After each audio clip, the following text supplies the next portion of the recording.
2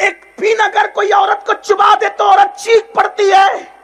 اللہ کے حبیب صلی اللہ علیہ وآلہ وسلم فرماتے ہیں جب کوئی عورت اس لیے بن سمر کر اپنے گھر سے نکلتی ہے کہ مرد دیکھ کر کے اس کے فتنے میں مبتلا ہو جائیں، ایسی عورتوں کی چمڑی کو قیامت کے دن آگ کی کینچی سے کاٹا جائے گا، جہنم کی آگ کی بنی ہوئی کینچی سے کاٹا جائے گا.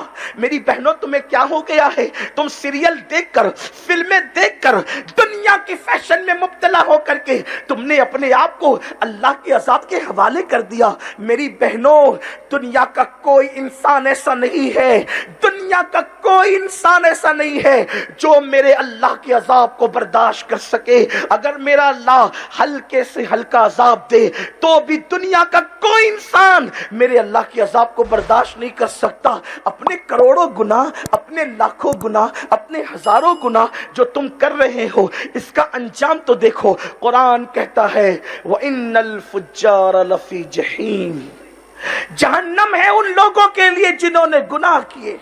یہاں ایک بات میں آپ سے کرنا چاہتا ہوں، اگر برا لگے تو مجھے معاف کرنا، آپ ایسی نہیں ہے، لیکن صرف میں دنیا کا سروے پیش کر رہا ہوں. آج کل عورتیں بنتی ہیں، سنورتی ہیں، فون پر لمبی لمبی گفتگو اجنبی مردوں سے کرتی ہے، اور کبھی کبھی تو اللہ اکبر نفسانی خواہشات یہاں تک پہنچاتی ہے کہ بائک پر گھومنے کے چکر میں کسی لڑکے کے ہاتھوں آبرو فروخت کی جاتی ہے. اللہ اکبر خوبصورت زیور کے چکر میں، کبھی کبھی اللہ اکبر اپنی پسند کی شادی کے چکر میں مردوں کے ہاتھوں اپنی آبرو فروخت کی جاتی ہے. میں آپ سے صرف اتنا کہتا ہوں، آبرو جو ہے لٹانے والی عورت کا انجام کیا ہے وہ تو بعد میں. اچھی طرح یاد رکھنا، جو بدکار لوگوں کی صرف حمایت کرے، صرف حمایت کرے، ان کا کیا انجام ہے. بدکار لوگوں کی حمایت کرنے والوں کا انجام کیا ہے، تھوڑا اس پر توجہ کریں. اے خاتون جنت کی کنیزوں، دیکھو نبی کی بیوی، نبی کی بیوی کبھی بدکار نہیں ہو سکتی. نبی کی بیوی مشرک تو ہو سکتی ہے لیکن کبھی بدکار نہیں ہو سکتی.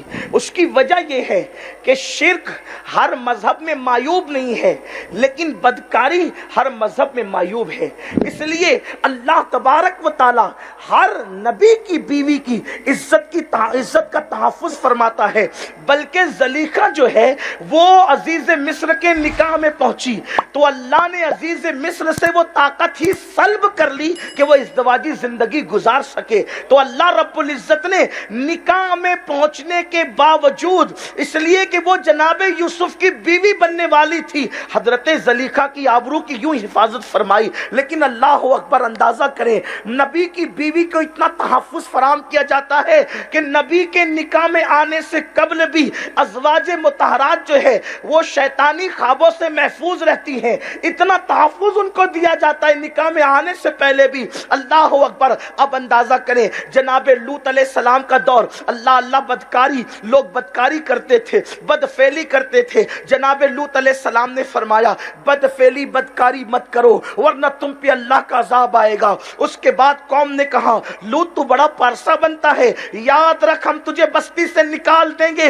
بستی سے باہر کر دیں گے. اللہ نے جناب لوط سے کہا اے لوط آپ بستی سے باہر چلے جائیں، آپ بستی سے باہر نکل جائیں اپنے خاندان کو لے کر کے. میری بہنوں ذرا دل کے کانوں سے سننا، حضرت لوط علیہ السلام نے گھر والوں کے درمیان میٹنگ کی اور فرمایا دیکھو ہم اپنا وطن چھوڑ کر، شہر چھوڑ کر جا رہے ہیں، قوم پہ عذاب آنے والا ہے لیکن کوئی پلٹ کر کے مت دیکھنا. جناب لوط علیہ السلام اپنے خاندان کو لے کر کے چلے اور جب نکلے تو قوم پر عذاب آیا، قوم پہ پتھر برسے ان کی بدکاریوں کی وجہ سے. سب سے آخری میں حضرت لوط علیہ السلام کی بیوی تھی، سب سے آخری میں حضرت لوط علیہ السلام کی بیوی تھی. اس بیوی کے دل میں قوم کی محبت تھی. حضرت لوط علیہ السلام کی بیوی نے جب عذاب کی آواز سنی تو پیچھے پلٹ کر کے کہا ہائے میری قوم. بس اتنا کہنا تھا کہ لوط علیہ السلام کی بیوی پر بھی پتھر گرا اور وہ بھی ہلاک ہو گئی. آپ سے پوچھنا چاہتا ہوں کہ اس نے بدکاری نہیں کی تھی,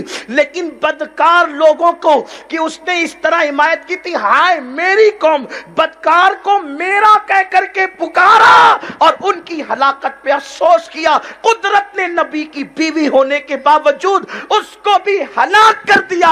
اے خاتون جنت کی کنیزوں, جو کسی بدکار کو میرا کہہ کر پکارے اس کی حمایت کر دے, اس سے ہمدردی کرے, نبی کی بیوی ہونے کے باوجود قدرت اس کو ہلاک کر دیتی ہے, تو جو خود بدکاری کرے اس کا انجام کیا ہوگا. اللہ اکبر. میرے پیارے آقا صلی اللہ علیہ وسلم کی کنیزوں, آج کیا ہو گیا ہے اسلام کی مقدس شہزادیوں کو, مسلمانوں کی بیٹیوں کو کیا ہو گیا ہے. اللہ اکبر. کل تک کے ان بیٹیوں کا حال یہ تھا, کل تک ان بچیوں کا حال یہ تھا, ان کی راتیں مصلے پر گزرا کرتی تھی, ان کا دن جو ہے اللہ رب العزت کی عبادتوں میں گزرا کرتا تھا. اللہ اکبر. تسبیح و تحلیل ان کا مشغلہ تھا, رب تبارک و تعالیٰ کی فرما برداری ان کی پہچان تھی, تلاوت قرآن کے نغمے ان کی زبانوں پہ جاری تھے. لیکن آج کیا ہوا کہ باریک اور پتلے لباس پہن کر کے خواتین اپنے جسم کی نمائش کرنے کے لیے باہر نکلنے کے لیے بے چین و بے قرار ہے.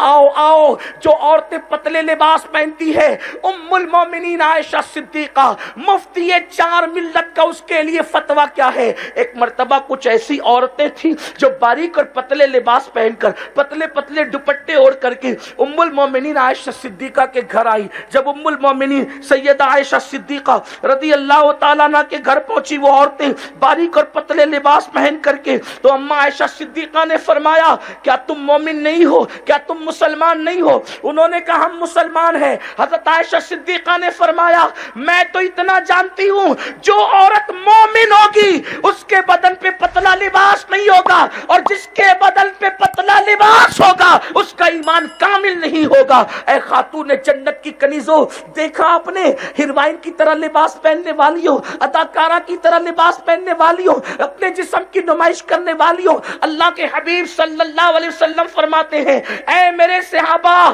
میں نے لانتی عورتوں کو اپنے دور میں نہیں دیکھا, لیکن اگر تو ہو سکے تو تم دیکھو گے, یا تمہارے بعد والے لوگ دیکھیں گے, یا ان کے بعد والے لوگ دیکھیں گے, یا ان کے بعد والے لوگ دیکھیں گے. حدیث پاک کا مفہوم فرمایا قیامت اس وقت تک قائم نہیں ہوگی جب تک کہ لانتی عورتوں کو دیکھا نہ جائے گا. عرض کی یا رسول اللہ, لانتی عورتیں کون ہیں؟ حضور فرماتے ہیں ان کے بدن پر کپڑے ہوں گے مگر وہ ننگی ہوگی, ننگی یعنی اتنے پتلے لباس ہوں گے کہ جسم نظر آئے گا, اور ان کے سروں پہ بال ایسے بندے ہوں گے جیسے بکتی اونٹ کی کوہان, اور وہ مٹک مٹک کر اترا اترا کر کے چلتی ہوں گی. جب ایسی عورتوں کو دیکھنا تو سمجھنا یہ لانتی عورتیں ہیں, یہ جنت میں تو جا ہی نہیں سکتی, جنت تو دور کی بات ہے, ان کو جنت کی خوشبو بھی میسر نہیں آئے گی.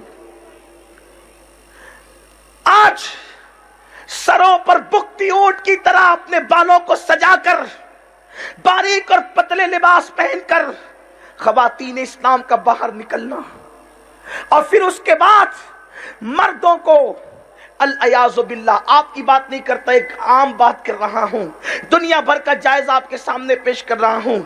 لڑکیاں خود سے آفر کرتی ہے کبھی, اور کبھی مرد آفر کرتے ہیں تو ان کے چکر میں پھنس جاتی ہے, اور پھر محبت کی داستان شروع ہو جاتی ہے. لوگ سوچتے ہیں ہم لیلا مجنو کی تاریخ پھر دہرا دیں گے, فرہاد اور شیرین کی تاریخ پھر دہرا دیں گے, اور پھر ہم جو ہے یہ کریں گے اور وہ کریں گے. اچھی طرح یاد رکھنا میری بہن, دل پہ لکھنا, قوم کی ان بیٹیوں کے نام یہ میرے دل کا درد والا پیغام ہے. اچھی طرح یاد رکھنا, آج محبتیں ختم ہو گئی ہے. کہاں تو جو مجنو اور جیور لیلا کی بات کرتی ہے.